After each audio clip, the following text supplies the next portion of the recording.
तो दोस्तों आपने थंबनेल पर बिल्कुल सही पढ़ा है। इस बार डायरेक्टली चाइना द्वारा कुछ ऐसे कदम उठाने की कोशिशें की जा रही है जो कि इजराइल के बिल्कुल खिलाफ है और आने वाले समय में एक बड़ा कलह चाइना और इजराइल के बीच में होते हुए देख सकेंगे, जिसका इम्पैक्ट अगेन पूरी दुनिया पर पड़ सकता है। और ये कोई छोटा मोटा कांड बिल्कुल भी नहीं है। यहाँ पर आज आपको इस वीडियो में जानने के लिए मिलेगा कि ये कितना खतरनाक होने जा रहा है, किस तरह से अमेरिका, इजराइल और भारत की एक बहुत ही बड़ी रणनीति के ऊपर चाइना पानी फेरने की कोशिश कर रहा है, जिसका जिम्मेदार इस समय अगर देखा जाए, आप खुद समझ जाएंगे वीडियो को जब आगे देखेंगे तो आप खुद कह देंगे कि जो बाइडेन की कमजोर नीतियां ही है। जी हाँ, अगर डोनाल्ड ट्रंप गवर्नमेंट में होते अमेरिका के अंदर तो ये सारी परिस्थितियां जनरेट ही नहीं होती और काफी अच्छे से मामला चल रहा होता। तो चलिए आगे जानते हैं कि ऐसा क्या किया है जो बाइडेन की खराब नीतियों ने और क्यों चाइना इजराइल के बीच में किसी तरह का कलेश हो सकता है। आप बस खंडवा डिफेंस फैक्ट को सब्सक्राइब जरूर कर दीजिएगा। तो दोस्तों आज से 2 सप्ताह पहले फ्लैशबैक में जाइए, जब मैंने एक वीडियो बनाकर आपको दी थी और ये वीडियो थी भारत से लेकर मिडिल ईस्ट और उसके बाद यूरोप तक एक रेलवे प्रोजेक्ट को लेकर, यानी चाइना की BRI परियोजना जो कि दुनिया भर में अपना मकड़जाल फैला रही है, उसको काउंटर करने के लिए I2U2 द्वारा सजेस्ट की गई ये एक बहुत ही महत्वाकांक्षी परियोजना है, जिससे भारत सीधा सीधा जुड़ेगा मिडिल ईस्ट के देशों से और मिडिल ईस्ट के देशों से सीधे यूरोप तक जुड़ जाएगा। लेकिन यहाँ पर परेशानी ये आ रही थी कि सऊदी अरेबिया अभी इसके लिए तैयार नहीं था और इसके लिए जो प्लान बी रखा गया था वो ये था कि इजराइल भारी भरकम इन्वेस्टमेंट करेगा, जिसमें सऊदी अरेबिया को सीधे रेल नेटवर्क से जोड़ दिया जाएगा इजराइल से। इसके लिए इजराइल द्वारा $27 बिलियन के इन्वेस्टमेंट की भी बात कर दी गई और इसके लिए जरूरी ये था कि इजराइल सऊदी अरेबिया के बीच में पीस डील एस्टैब्लिश हो जाए। ये बिल्कुल वैसे ही होता जैसा डोनाल्ड ट्रंप ने UAE के साथ करवाया इजराइल का। और दोस्तों हम सभी जानते हैं कि सऊदी अरेबिया इजराइल के बीच में पीस हो, इसके लिए सारा रोड मैप डोनाल्ड ट्रंप अपने कार्यकाल के दौरान ही तैयार करके गए थे। कुछ एक औपचारिक चीजें बीच में लानी थी, उसके बाद बड़ी आसानी से इजराइल सऊदी अरेबिया के बीच में पीस डील एस्टैब्लिश हो जाती। लेकिन दोस्तों जो बाइडेन द्वारा काफी लंबे समय तक इंतजार किया गया और इसके ऊपर किसी तरह की कोई कार्रवाई नहीं की गई।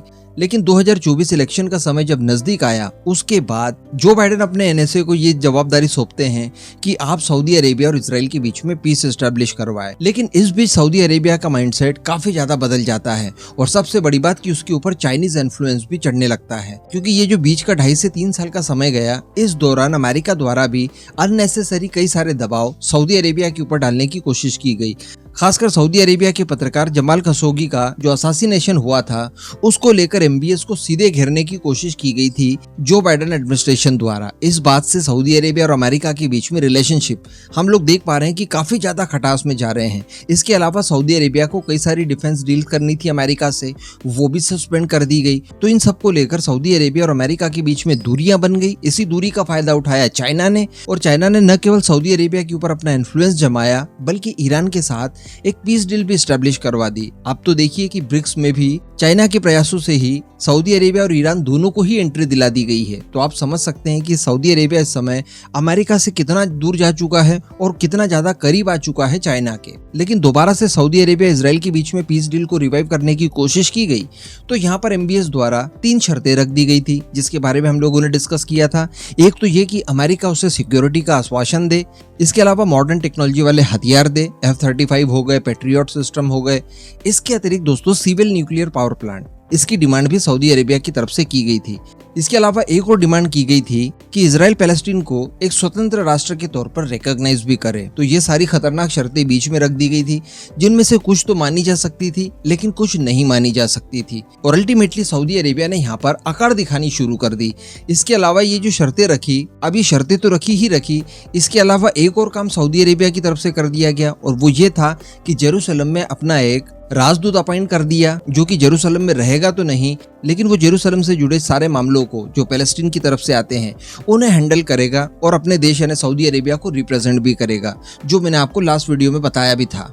तो इन सारी चीजों को देखते हुए ये लग रहा था कि सऊदी अरेबिया चाइना के चक्कर में काफी ज्यादा चढ़ चुका है। और बाकी की जो सऊदी अरेबिया की तरफ से शर्तें रखी गई थी, जिसमें न्यूक्लियर पावर प्लांट की भी बात थी, तो इसका इजराइल विरोध कर रहा है, क्योंकि हम सभी जानते हैं कि अगर nuclear power plant Saudi Arabia के अंदर शुरू करवा दिया गया, इसकी टेक्नोलॉजी उनके हाथों में लग गई, तो इन फ्यूचर वो लोग इसका दुरुपयोग करते हुए न्यूक्लियर वेपन्स भी बना सकते हैं। हैं तो अल्टीमेटली स्थितियां काफी ज्यादा गंभीर हो सकती है इजराइल के लिए, क्योंकि भविष्य में हो सकता है कि पीस डील एस्टेब्लिश करने के बावजूद इजराइल और सऊदी अरेबिया के बीच में कोई पंगा हो जाए, क्योंकि वैचारिक मतभेद तो इनके अंदर हमेशा ही रहेंगे। तो इन सारी चीजों को लेकर रस्साकसी चली रही थी, लेकिन बीच में खबर निकल कर आती है। खबर आती है सीधे वॉल स्ट्रीट जर्नल की तरफ से, और वो ये दावा करते हैं कि चाइना और सऊदी अरेबिया के बीच में सिविल न्यूक्लियर पावर प्लांट के लिए बातचीत चल रही है और बहुत ही जल्दी चाइना द्वारा सऊदी अरेबिया के अंदर न्यूक्लियर पावर प्लांट एस्टेब्लिश करने के लिए काम भी शुरू करवा दिया जाएगा। एंड अब आप पूरी पिक्चर समझ गए होंगे कि ये चाइना का एकदम आखिरी वार है। अगर चाइना द्वारा ये सब कुछ कर दिया गया